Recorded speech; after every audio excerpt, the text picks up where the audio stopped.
s'en souvient, tout est allé très vite. Au lendemain des attentats du 13 novembre, nous étions encore sous le choc des images et le souvenir des morts. Nous étions hébétés, sidérés. 3 jours, 3 petits jours seulement après la tuerie, François Hollande convoquait en congrès les membres des 2 assemblées au château de Versailles.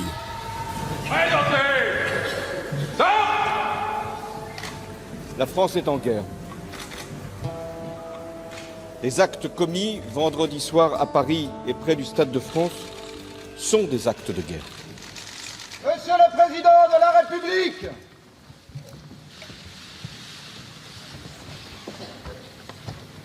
notre République n'est pas à la portée de méprisables tueurs. Ma volonté, c'est de mettre toute la puissance de l'État au service de la protection de nos concitoyens. Nous devons donc nous défendre dans l'urgence et dans la durée. Dans la nuit de vendredi, j'ai ordonné le rétablissement immédiat des contrôles aux frontières et j'ai proclamé l'état d'urgence. J'ai décidé que le Parlement serait saisi dès mercredi d'un projet de loi prolongeant l'état d'urgence pour 3 mois.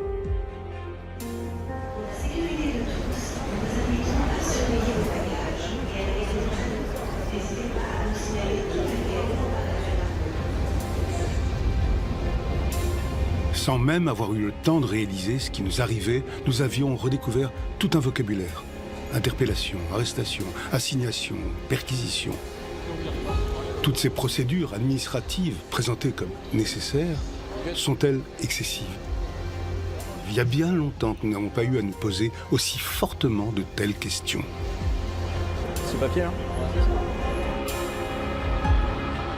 Nous sommes dans une situation le 13 novembre où nous ne savons pas si tous les terroristes qui ont été à l'origine de ce crime abject sont hors d'état de nuire. Et à l'heure où je vous parle, il reste encore des acteurs déterminants de cet attentat qui sont en cavale. Bon. Donc nous sommes face à un risque imminent de réplique. Le soir même des attentats, la décision fut prise d'envoyer en renfort 1500 militaires supplémentaires. Tout un arsenal d'outils de lutte contre le terrorisme fut déployé en urgence. Et pour certains, ce n'est toujours pas suffisant. Expulsion des étrangers, déchéance de nationalité pour les binationaux, mais aussi, et c'est le centre du problème, centre de rétention pour ceux qui sont nés français, sans prendre aujourd'hui le risque d'attendre. Dès le lendemain du congrès de Versailles, l'unité nationale s'effritait déjà. Banaliser le tout sécuritaire n'est pas à la hauteur de la situation, et banaliser le tout sécuritaire ne fait que contribuer à instaurer un climat de peur et de surveillance généralisée, alors que la priorité est au renforcement des moyens de renseignement et de contre-terrorisme, de justice et de police sur le terrain. La pensée, elle aussi, était en état d'urgence. Une question se posait. Jusqu'où sommes-nous prêts à aller pour protéger nos libertés? C'est en regardant de près, de très près, en observant ce ministère qui nous observe, celui de l'intérieur, que nous allons comprendre ce qui est en train de se passer dans notre République aujourd'hui.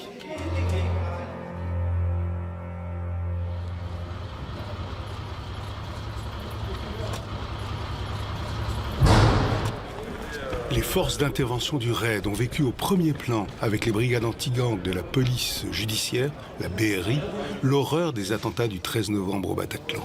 Et 5 jours plus tard, elles se retrouvent lors de l'assaut de Saint-Denis, au cours duquel 3 djihadistes retranchés sont tués et 4 hommes du RAID blessés.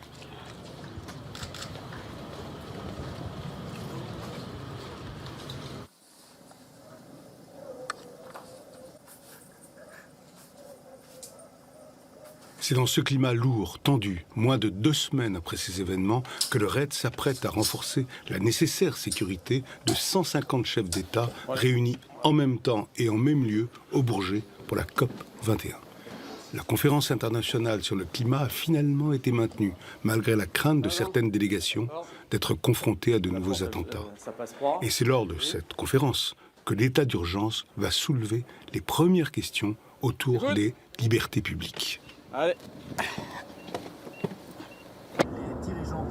La crainte ce jour-là est d'être confronté à ces terroristes d'un genre nouveau qui pourraient frapper fort, encore une fois, et avec le retentissement mondial que l'on imagine. C'est pas qu'ils n'ont pas peur de la mort, c'est qu'ils vont la rechercher. Pour eux, c'est un but. C'est un but ultime. Donc, à partir du moment où vous avez des gens qui ont ce but-là dans la tête, qui veulent absolument mourir, et en particulier contre le raid, vous n'avez aucune emprise sur eux. La seule emprise sur les gens, c'est de leur dire si tu nous tires dessus, tu risques de mourir, quoi, parce qu'on va riposter. Mais eux, ils s'en foutent, quoi. Non seulement ils s'en foutent, mais ils le recherchent. Donc c'est difficile. Comment gérer ça ? Ah. Voilà. Difficile, hein. Mais bon.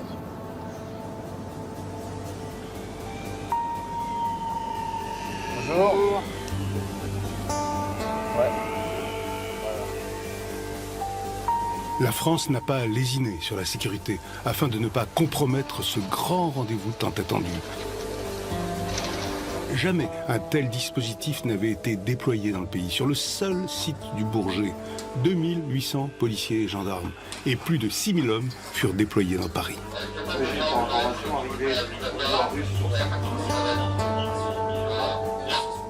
On a fait le choix de se mettre au niveau de l'auditorium, qui est ici, situé ici. Pour quelle raison ?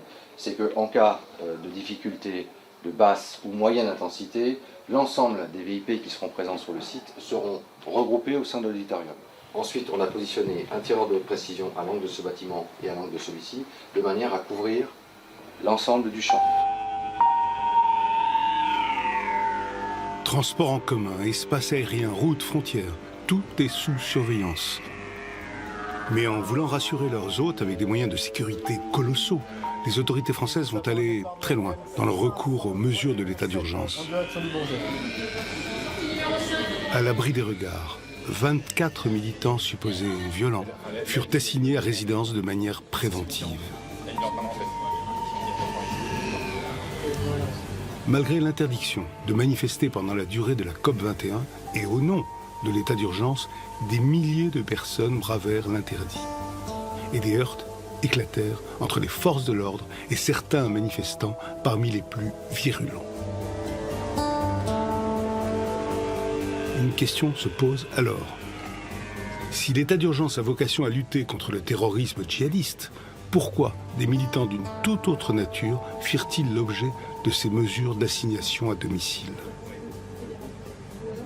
Nous nous interrogeons fortement sur certains cas précis touchant notamment des militants comme en Dordogne ou à Rennes, sans aucun lien a priori avec le djihadisme et qui ont été perquisitionnés ou assignés à résidence. Je ne peux pas accepter que les forces de sécurité aujourd'hui puissent prendre en charge dans l'espace public des casseurs parce qu'ils ont décidé dans l'irrespect complet de jeter des projectiles sur des forces de l'ordre en s'en prenant à l'État et à ceux qui l'incarnent par l'uniforme qu'ils portent. Je ne l'accepterai jamais et tous ceux qui l'acceptent sur ces bancs, dont M. Mamère qui s'agite, sont dans l'irresponsabilité totale. Et pour ce qui concerne les militants écologistes, il n'y en a eu aucun d'assigné. Ceux qui ont été assignés, ce sont des individus violents. Vous n'ignorez pas l'opposition. Et ce fut le début d'un grand débat. Certains à gauche, à droite, émirent des doutes sur la véritable vocation de l'état d'urgence et sur son efficacité précise, réelle. La stratégie qui a été la nôtre, qui a été la mienne au ministère de l'Intérieur, a été de prendre un ensemble de mesures de police administrative très vite pour jouer sur la sidération de ceux que nous avions en face de nous et qui étaient susceptibles de nous frapper. Absolument, parce que je savais très bien que si on égrenait dans le temps les mesures de police administrative, ceux qui étaient susceptibles de faire l'objet de perquisitions ou d'assignation à résidence dissimuleraient et les armes, et les preuves, et les documents. Au ministère de l'Intérieur, l'unité de coordination de la lutte antiterroriste, l'UCLAT, doit faire face à ces inquiétudes et aux polémiques grandissantes. C'est ici que sont débriefées, anticipées, pensées, coordonnées toutes les actions menées contre le terrorisme, notamment dans le cadre de l'état d'urgence. L'état d'urgence est prévu par une loi. Une loi qui a été démocratiquement votée, la loi de 1955. Donc, à partir du moment où l'ensemble des règles de prise de décision de l'état d'urgence, et c'est ce qui a été le cas, est respecté, eh bien, l'état d'urgence, c'est l'état de droit. Ceux qui prétendent que l'état d'urgence, c'est sortir de l'état de droit, c'est une négation du caractère démocratique de notre société. Cet état de droit, les hommes du RAID en parlent entre eux. Au-delà des modes d'action de ces nouveaux terroristes, c'est le droit lui-même et en l'état qui est questionné ce jour-là. On n'a plus de ces avions qui percutent les tours, ces attentats qu'on a connus dans le métro londonien ou dans le métro espagnol ou dans les trains espagnols. On n'a plus ce type de... Ça reviendra peut-être, je ne sais pas. Mais au jour d'aujourd'hui, on a échangé ça contre un terrorisme qui coûte pas cher à organiser, qui peut s'organiser assez rapidement, qui soit organisé avec plusieurs ou tout seul. Et qui fait beaucoup de dégâts, beaucoup de morts dans les populations. Et ça, ces gens-là, c'est 2, 3, 4 personnes qui peuvent vous le faire. Et donc après, se pose le problème, qu'est-ce qu'on en fait? Mais, encore une fois, vous résolvez beaucoup de problèmes, déjà, en donnant un nom au problème. Daesh, reprenons d'abord. Daesh, terroriste ou non? Oui, il n'y a plus de problème. Terroriste. Des gens vont là-bas et soutiennent Daesh, vont combattre avec Daesh. Ces gens sont bien partis pour combattre et aider des terroristes. On est bien d'accord. On est bien d'accord. Donc, à partir du moment où ils reviennent et qu'ils sont allés combattre pour soutenir des terroristes, peut-être pas là contre nous, mais contre des Américains, contre peu importe, à partir du moment où ils sont partis là-bas et qu'ils reviennent, ce sont pour moi des gens dangereux, ce sont des terroristes. Et alors, en effet, ceux-là, ils n'ont rien fait peut-être chez nous, encore. Ils vont peut-être rien faire, j'en sais rien. Mais je vous dirais presque, peu importe, ils sont bien partis, que je sache, combattre chez les terroristes. C'était bien des terroristes là-bas. Donc ils reviennent dans les écarts. Parlons de Guantanamo. Ils en sont là. Il a une fiche S américaine. Il est susceptible de passer à l'acte. On l'isole. Même s'il n'a rien fait. Même s'il n'a rien fait. Il y a eu quelques loups. On l'isole. Vous voyez? Il y a eu des loupés aussi. Alors, mais bien évidemment. Alors, vous avez des loupés, vous sortez de l'état de droit, vous n'avez plus de lignes. Peut-être justement, est-ce qu'il faut remettre des lignes un petit peu différentes? Vous pouvez vous poser les mêmes questions. Bouger les lignes, modifier le droit, au risque peut-être de céder à ce que l'on appelle la tentation policière. C'est précisément cela qui peut inquiéter. Il faut être sérieux. On ne va pas créer un Guantanamo à Belle-Île. On ne va pas réouvrir l'île du Diable. Je pense que nos régimes ont évolué. Je pense que nous sommes quand même dans un pays d'accueil, de liberté. Tout cela n'est pas très sérieux. On ne peut pas mettre un mur autour d'un pays, on ne va pas commencer à reconstruire le mur de Berlin. Donc simplement, il faut mettre des filets de sécurité. Alors, n'oublions pas ce qu'est un filet. Et moi, je suis breton, je connais bien cette notion. Mais un filet, ça reste des trous entourés de ficelles. Donc oui, on essaie de resserrer les mailles du filet. Et pour autant, il faut prendre garde à ce que ces mailles du filet ne soient pas trop serrées pour entraver la liberté de chacun. Donc il y a... Alors à la fois ça laisse passer le terroriste, éventuellement s'il fait une cure d'amaigrissement, il passe dans le trou. Un gros poisson ne passe pas, mais s'il a l'intelligence de maigrir, il va passer et il va regrossir derrière le filet. Voilà. Maintenant il y a quand même pas mal de poissons qui se prennent dans le filet, Dieu merci, mais si vous resserrez trop les mailles du filet, alors vous n'êtes plus dans une société libre. Et c'est à travers les mailles de ce filet, en dépit de l'état d'urgence, que l'un des terroristes a pu passer en Belgique en direction de la ville de Molenbeek, malgré le rétablissement des frontières. Ces frontières que l'on pensait disparues et qui se dressent de nouveau, soudain, du jour au lendemain. C'est le retour des fouilles et des contrôles, images d'hier presque oubliées, remises brusquement au goût du jour. Donc, rappel de la situation, donc, nous agissons dans le cadre de l'état d'urgence décidé le 13 novembre suite aux attentats de Paris. Je me présente rapidement, je suis lieutenant Courville, je commande le peloton motorisé de Cambrai et je vais vous faire le briefing du matin pour la relève de mission à 8 h. On est sur un axe stratégique et majeur entre la France et la Belgique. Votre mission, ça sera de contrôler les véhicules qui circulent dans le sens montant et dans le sens descendant, avec systématiquement à l'intérieur des véhicules une identification de toutes les personnes, un passage du véhicule au fichier des véhicules volés. Et après, vous pouvez également fouiller dans les véhicules puisqu'on a une réquisition du procureur de la République qui permet et les contrôles d'identité et les fouilles de véhicules. En plus, on aura l'appui d'une équipe cynophile, recherche armes et munitions. Donc n'hésitez pas à faire appel au maître chien qui va voyager sur les 2 postes alternativement.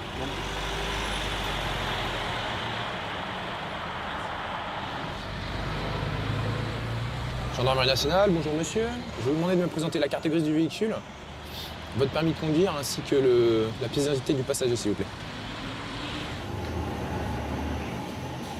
Le fait d'être en état d'urgence permet d'augmenter les contrôles, le volume, et donc du coup, on augmente aussi les gens qu'on arrête, quoi. Ça nous permet on profite de ce système, enfin de l'état d'urgence pour élargir les contrôles. Et de fait, on contrôle aussi les personnes qui sont recherchées, et du coup, voilà, on en profite. Qui sont recherchés pour autre chose que pour du terrorisme, bien sûr. Ça va de la pension alimentaire qui n'est pas payée jusqu'au délit majeur.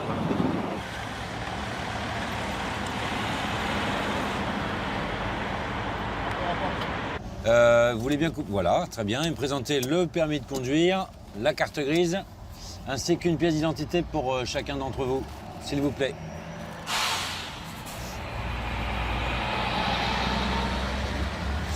Votre permis à vous, il est où? Je l'ai pas sur moi, qu'est-ce que c'est ça? La pièce d'identité, quoi. Mais c'est le vôtre qu'il me faut. C'est vous qui conduisez. Ah non, oui, c'est moi qui conduisais, mais je pense que c'est moi qui conduisais, là. Oui, mais moi, vous n'avez pas votre permis de conduire, c'est vous qui conduisez. D'accord. Il y a le chien des stupes qui va venir. D'accord. Donc on va sortir du véhicule, on va se mettre sur l'arrière en protection pendant que le chien va travailler.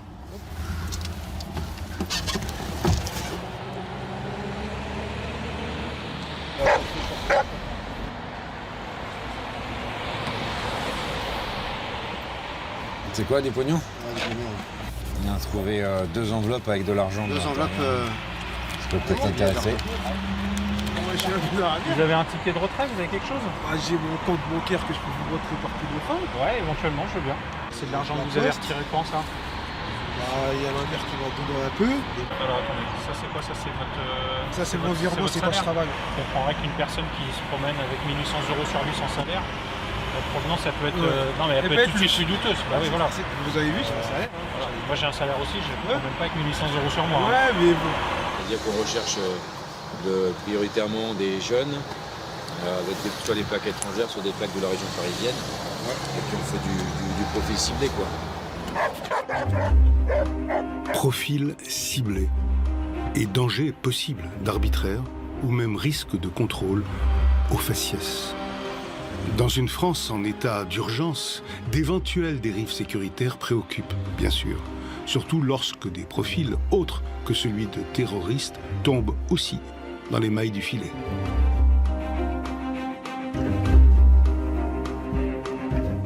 L'état d'urgence, est-ce qu'il sert à autre chose que la lutte antiterroriste, par exemple?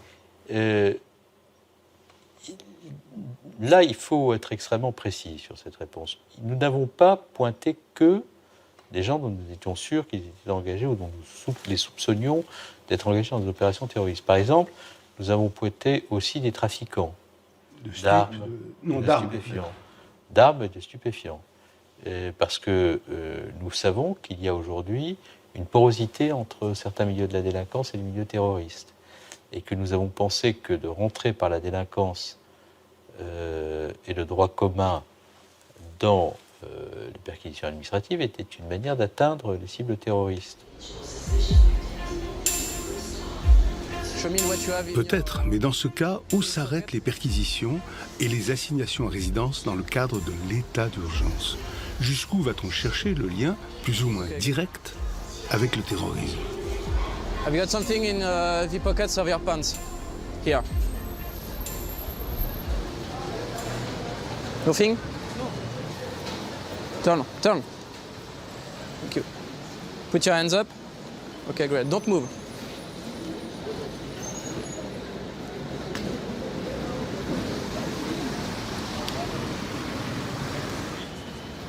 Ok, good. C'est bon. Ok.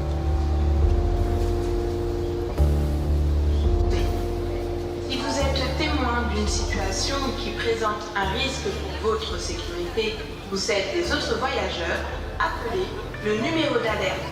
En effet, il faut le dire, nous sommes en guerre. Monsieur le Président l'a dit. Mais c'est une logique de guerre moderne. C'est là qu'est la difficulté, puisqu'en fait, et c'est là qu'est le côté terrible de la chose, c'est qu'en fait, on n'a pas l'impression d'être en guerre. Mais pourtant, on l'est, puisque la menace est invisible et imprévisible. Il faut, de temps en temps, je dirais, écarter temporairement quelques libertés de manière à garantir la sécurité des gens. Parce que je pense que la vie prime des fois sur certaines libertés. Réduire les libertés pour renforcer la sécurité ? Mais à la condition de ne pas affaiblir l'état de droit et sur une durée limitée. Car l'état d'urgence prévu au départ pour 12 jours, puis prolongé, et qui le sera encore, pose la question de la durée de restriction de ces libertés. Si on n'arrête pas l'état d'urgence, on a un procès sur l'état d'urgence permanent. Et quand on l'arrête, on nous explique que c'est pas raisonnable. Bon, nous ne souhaitons pas que l'état d'urgence soit prorogé à l'infini. Nous l'avons mis en œuvre parce que les conditions de droit étaient réunies pour le faire. Mais l'état d'urgence est un élément de l'état de droit. Ce n'est pas une dérogation à l'état de droit. Les mesures d'exception prévues par l'état d'urgence, ce ne sont pas des mesures orthogonales au principe républicain. Mais ce sont des mesures qui sont des mesures d'exception prévues par l'état de droit et qui doivent être utilisées conformément à ce que le droit prévoit, c'est-à-dire avec une infinie précaution.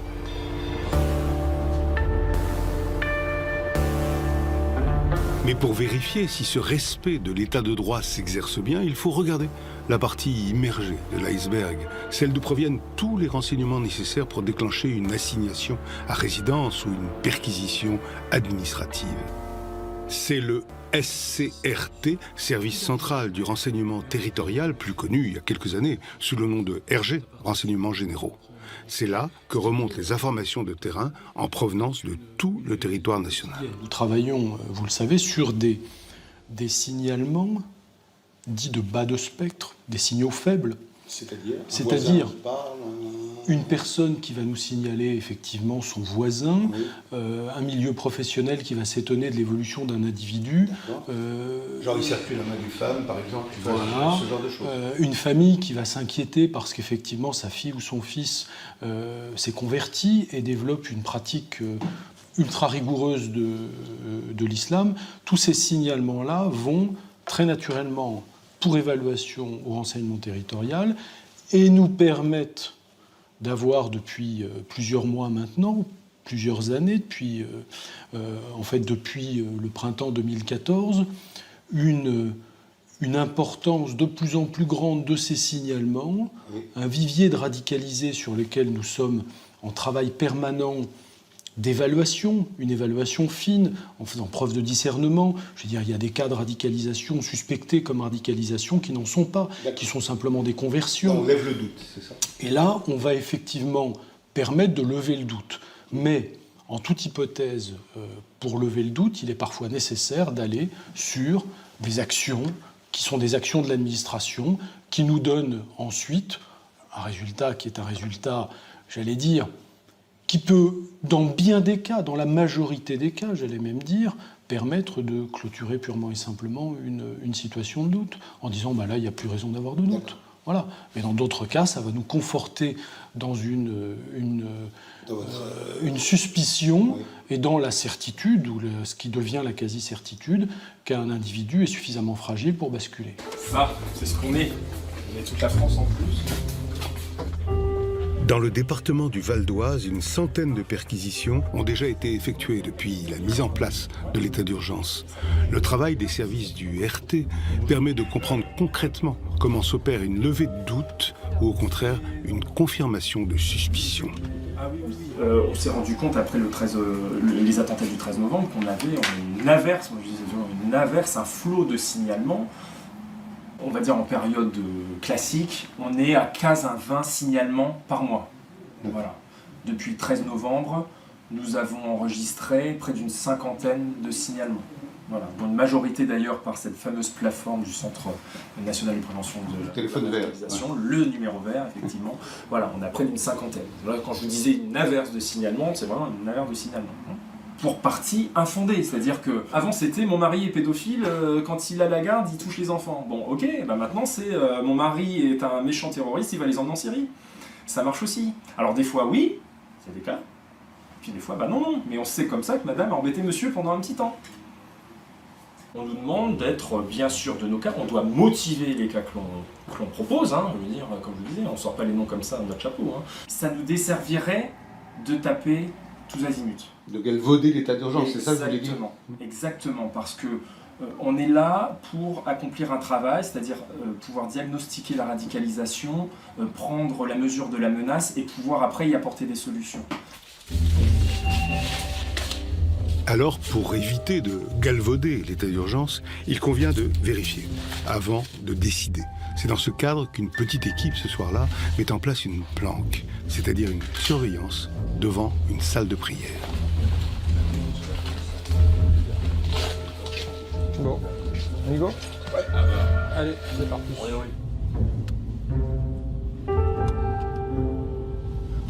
Alors aujourd'hui, on va mettre un dispositif de surveillance aux abords d'une salle de prière radicale qui a été fermée pour une mesure administrative. Donc malgré cette mesure de fermeture, on a eu des renseignements relatifs à la présence d'individus dans ces lieux la nuit et qui quittaient les lieux au petit matin. Donc depuis quelques semaines, donc, on fait des dispositifs réguliers afin de poursuivre nos investigations et éventuellement de prendre d'autres mesures administratives sur ce lieu. Allez, on est parti. Je te suis jusqu'à la Grande Avenue, Victor. Toi, tu me suis jusqu'à la Grande Avenue. Voilà, et après... Tu mets le zoom comme je t'ai dit. Nous, après, moi, je me mets autre part. Okay. Certains des hommes seront donc cachés dans un sous-marin, un soum, comme ils disent, c'est-à-dire un véhicule banalisé aux vitres très obscurcies.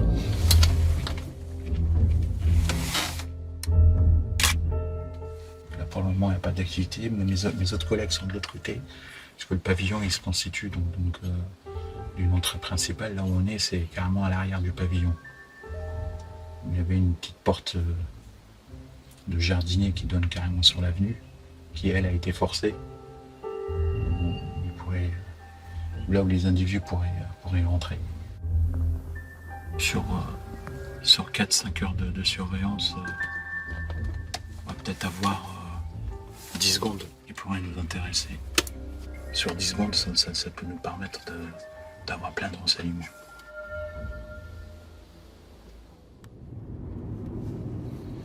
On n'a pas eu d'activité au sein du lieu de culte. Alors, on fera cette opération régulièrement afin de trouver la présence ou pas d'individus la nuit dans ce lieu de culte qui est fermé.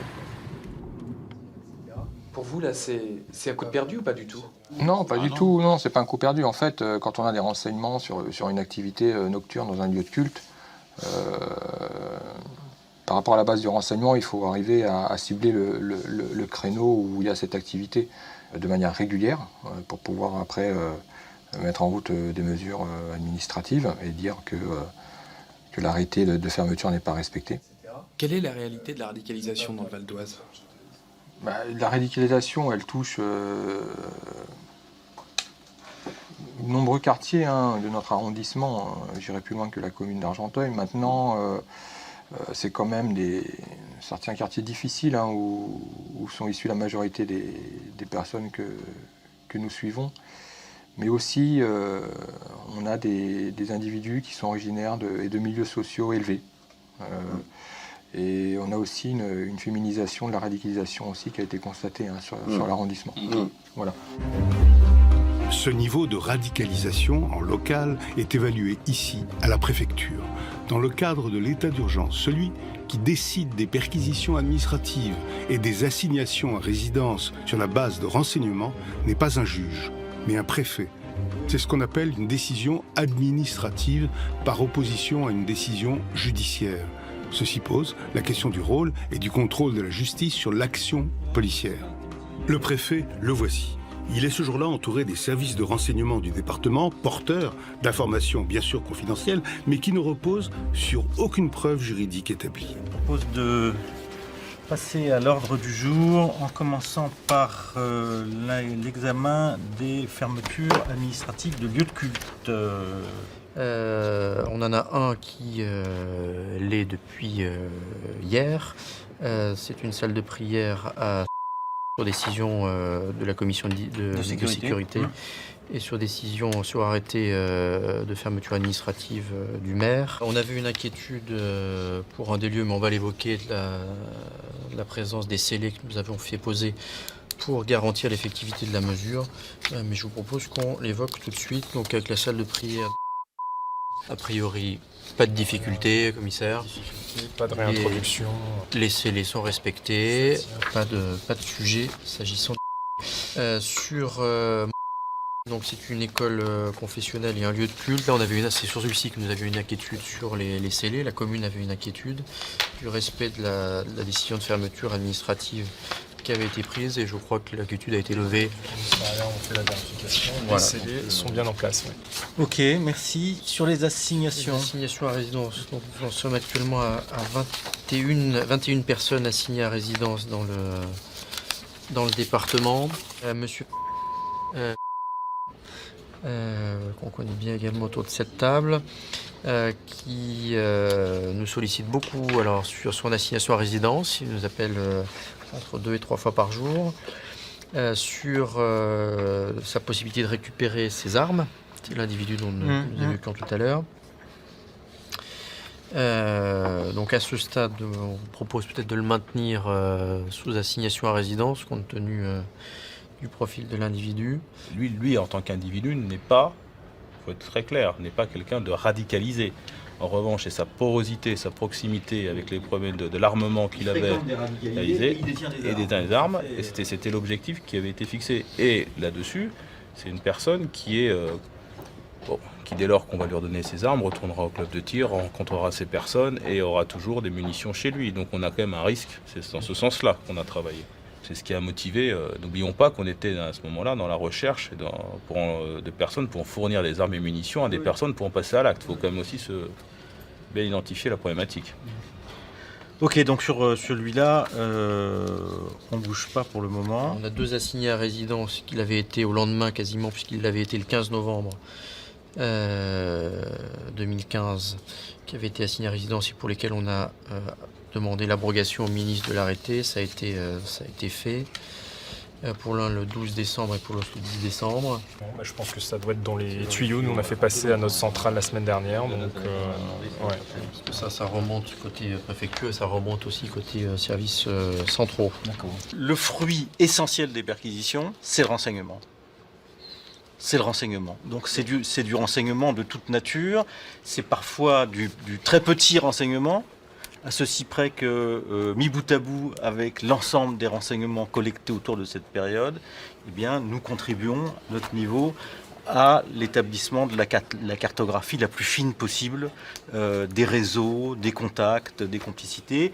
Vous avez entendu tout à l'heure l'évocation de ces personnages qui par eux-mêmes ne sont pas signalés comme radicalisés, mais ils détiennent des armes, ils font du commerce d'armes, ils sont en contact avec des gens qui, eux, sont radicalisés. Donc c'est cette cartographie des connexions entre des niveaux de risque divers, des comportements religieux extrémistes, des fragilités personnelles, de la proximité avec les armes, de la petite délinquance et du trafic de stupéfiants. C'est cette cartographie de contact qu'on essaye d'établir pour prévenir l'apparition d'une menace plus caractérisée. Nous, on a décidé les perquisitions sur la base de renseignements. Oui. Un juge ou un procureur, il lui faut plus. Il lui faut une procédure pénale, donc il faut qu'il y ait à la base une infraction susceptible de recevoir une qualification pénale. L'état d'urgence nous permet d'appréhender une situation en amont, au moment de la constitution même du début de commencement du risque. Et là, nous avons cette possibilité qui est une possibilité de travail préventif plus forte que celle qu'on a habituellement. On s'entoure de précautions.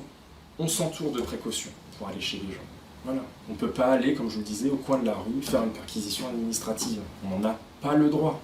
Hein, la motivation de l'état d'urgence aussi, c'est de pouvoir prévenir les atteintes à la sécurité et à l'ordre public. Et ben on reste quand même dans ce cadre-là. Voilà, donc on ne peut pas aller chez monsieur et madame tout le monde, taper à la porte et dire on a besoin de regarder ce qui se passe chez vous. Malgré ces gages qui se veulent rassurants, des images se répandent sur les réseaux sociaux montrant des perquisitions musclées. Exemple, celle de ce restaurant à l'Halle du Val d'Oise n'aura pas permis de confirmer une quelconque implication de son propriétaire dans une association terroriste ou dans un processus de radicalisation. Cette perquisition, pour lever de doutes, aura été bien cher payée. L'état de droit, y compris et surtout lorsqu'il mobilise des mesures exception, doit être un état irréprochable. Et donc il faut bien comprendre que la mesure de police administrative mobilisée dans le cadre de l'état d'urgence n'est pas une mesure dont on a coutume. C'est pas une mesure qu'on utilise tous les jours. Et par conséquent, il y a dû y avoir dans la maison, par les instructions que j'ai données, l'exigence qui a été la mienne, des corrections d'apporter à la manière dont les services travaillaient, parce que dans les premières heures, face à un phénomène dont ils n'avaient pas l'habitude, ils ont pu commettre des erreurs, et donc il faut les corriger.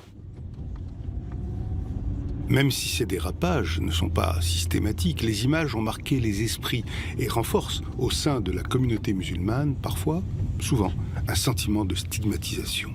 C'est justement pour prendre la température que le renseignement territorial du Val d'Oise se rend régulièrement à la mosquée d'Argenteuil, la plus grande d'Europe. Le lieu de culte, qui compte officiellement quelques 4800 fidèles, en réalité près du double, est placé sous protection militaire à l'heure des offices depuis les attentats du 13 novembre et la multiplication des actes anti-musulmans qui s'en sont suivis. C'est bon, je fais un petit peu le point avec vous sur suite à la mesure de l'état d'urgence. Oui, vous les sentez comment, vous, nos amis les salafistes? J'ai pas de problème parce qu'ils savent qu'on est très rigoureux sur ça. Ouais. Bon, ils font la prière et puis ils s'en vont comme tout le monde. Et depuis les derniers attentats, ils sont méfiants, ils viennent, il y en a plus, il y en a moins, il y en a... Non, comme je vous ai dit, il y a les 2 mosquées qui ont été fermées. Donc ils viennent faire les prières. Mais on a quelques-uns, on a un peu plus qu'avant. Ça a parlé un petit peu des fermetures là, des 2 mosquées là? On n'a pas parlé aux presse, mais entre nous, on en a parlé, oui. Oui, on a parlé. Ils ont comment ils sont... Je se demande pourquoi ils leur ont fermé la porte. Enfin, j'ai dit, bon, c'est des petites salles. Mais là, au niveau de ceux qui venaient, là, bon, qui venaient un petit peu, pas recruter, mais venaient un petit peu parler à la fin du prêche, vous faites comment? Vous allez les voir, vous leur parlez un petit peu? J'envoie quelqu'un pour être dans la discussion, et puis ils s'en vont. C'est notre méthode. Vous le sentez comment, là, les prochains mois? Ça va.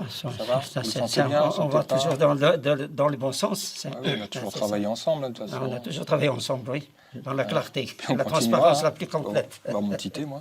Hop, allez. Merci.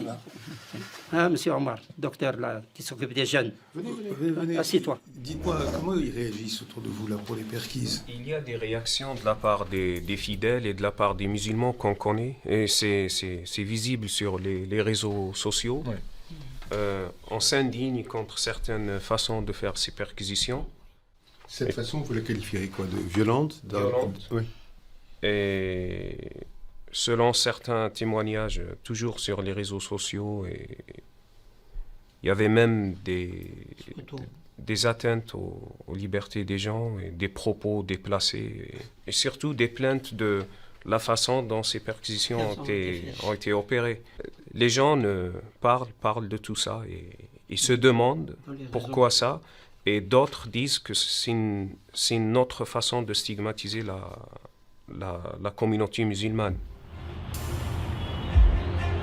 En cette fin d'année 2015, depuis les attentats de novembre, plus de 200 actes islamophobes ont été recensés. Sur l'ensemble de l'année, ils ont été multipliés par 3 par rapport à 2014.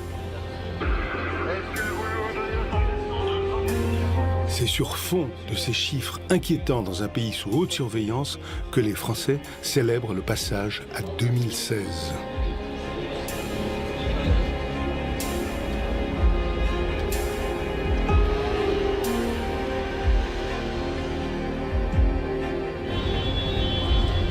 Bernard Cazeneuve, qui est aussi le ministre des cultes, décide en ce début d'année d'aller rassurer cette communauté musulmane plus que jamais inquiète et qui craint, redoute, l'amalgame.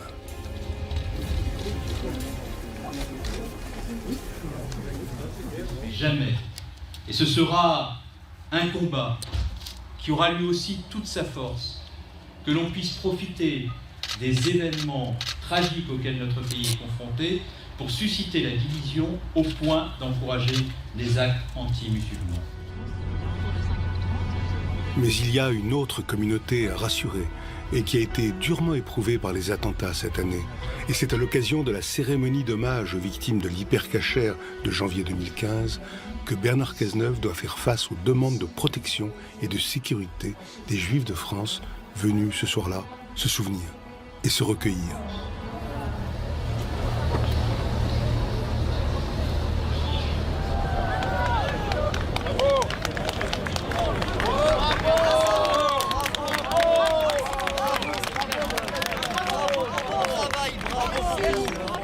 Bravo, monsieur Cazeneuve. Bravo. Bravo. Bravo la police. Bravo.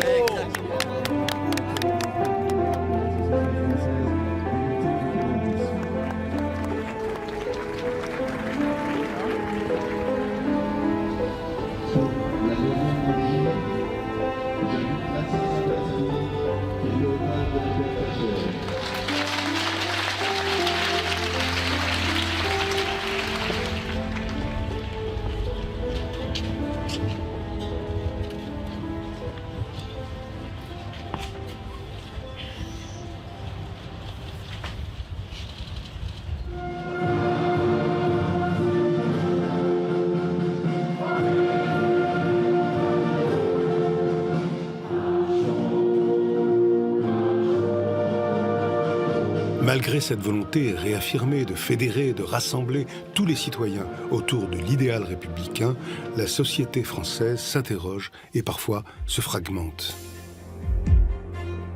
Depuis quelque temps, les débats vifs, bien au-delà de l'état d'urgence, se sont cristallisés sur une loi qui clive profondément la déchéance de nationalité.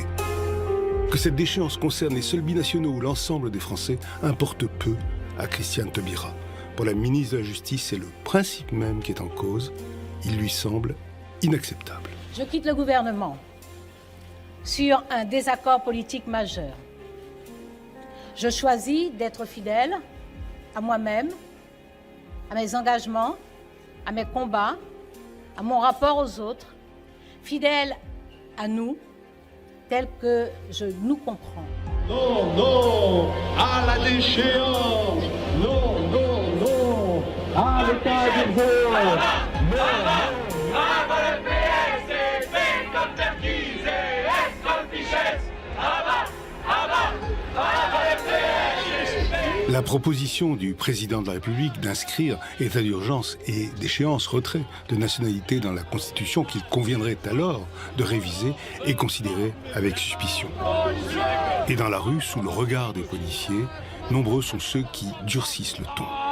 Pas l'État policier.